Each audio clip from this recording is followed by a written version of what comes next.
I've been waiting to ask you about a story for 2 days. I knew you were coming on. 2 days ago, the Times of Israel published this story. Israeli Navy receives second of new U.S. built landing craft.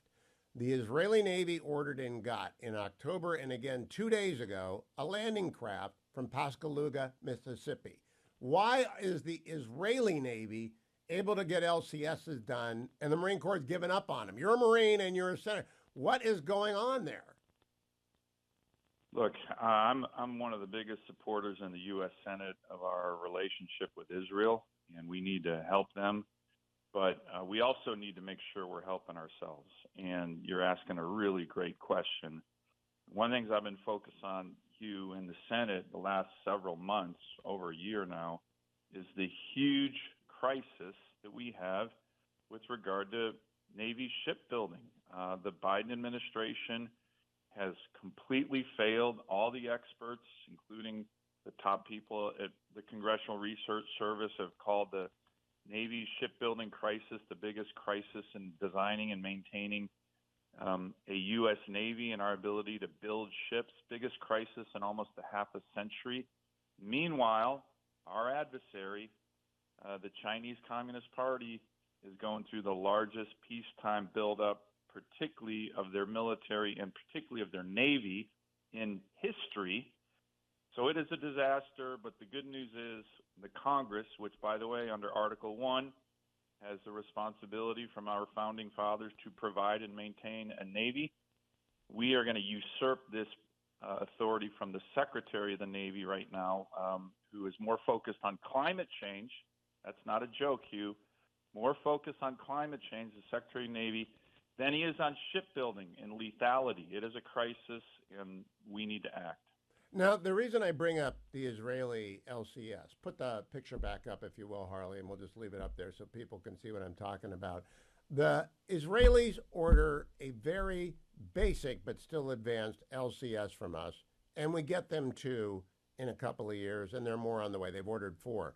They don't want bells and whistles. They call it a strategic platform. They got to be able to land people in Lebanon. They got to be able to land. Keep it up there, Harley. They got to be able to land people on the coast. They can put missiles on them. The Chinese have now deployed one of these landing crafts as well that you can, or a larger freighter that you can take the missiles off of. I think it's called Orion 1 or Galaxy 1 or something like that.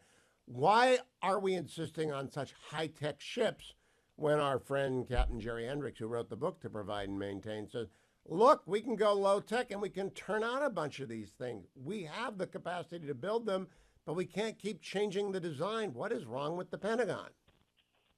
You're exactly right. And we just marked up what's called the National Defense Authorization Act, came out of the Senate Armed Services Committee last week. And I had a number of provisions that go directly to what you're talking about, that passed, by the way, in large bipartisan votes. But it's primarily about making sure the Navy is a more predictable customer. They change the procurement profile on their ships all the time. It delays our ability to produce ships.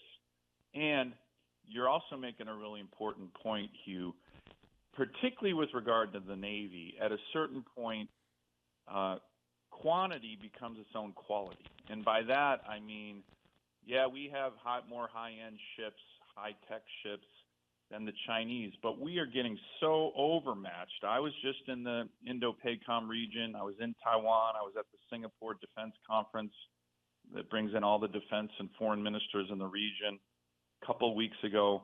And the concern by our military about overmatch in the region is clearly happening. So we spend all this time on very high-tech ships. The Navy keeps changing the profile and the design of these ships. Meanwhile, by 2027, under Biden, our Navy is shrinking dramatically, going from 295 to 280 ships in 2027. That date matters, Hugh, because remember, Xi Jinping is telling his military he wants to be ready to invade Taiwan by 2027. And the PLA's Navy is going to be at about 400 ships, 227 or 280 versus 400 ships and growing. So quantity becomes its own quality, and yet we don't get that in the Navy. Our Secretary of the Navy, in a hearing recently, I suggested very strongly he needs to resign or be relieved of duty because the guy focuses more on climate change than war fighting and shipbuilding. It's a crisis. Now, when Donald Trump becomes president for a second term, and I think he's going to win, he went through 4 secretaries of the Navy, including acting secretaries. It might have been 5. What do you want in that job? We need a John Lehman, who was Reagan's great Secretary of the Navy. We need a John Lehman. And we need to deep select for CNO and maybe combatant commanders. We got a great one in Sam Paparo over there. I'm sure you sat down with him in Singapore. What do they look for, Dan Sullivan, in the next team? Well, look, by the way, your article on the hellscape was excellent. I know Admiral Paparo quite well. You know, my last billet in the Marine Corps was out at Indo-PACOM for the last 2.5 years as the Chief of Staff to the Marine Forces Pacific Command commander, so I got to know Admiral Paparo really well, saw him in action when he was the 4-star admiral in charge of the Pacific Fleet. Now he's the Indo-PACOM commander. He's aggressive. His hellscape vision is a good one, but you got to be able to procure ships to do that, right? So there's a whole host of things we need to do. I couldn't agree more with you. This is part of the Republican peace through strength tradition. Democrats cut defense spending, and the Republicans build it up. I've mentioned this to President Trump and his team, and certainly we need him in the White House. We need the Senate back in the majority with regard to Republicans. But what we need to do is in the tradition, as you just said, Teddy Roosevelt and the Great White Fleet, the Reagan under Secretary Lehman, 600-ship Navy. We need to come in and start the rebuilding of our Navy. Let me give you one component of the NDAA that I was able to get in the bill last week.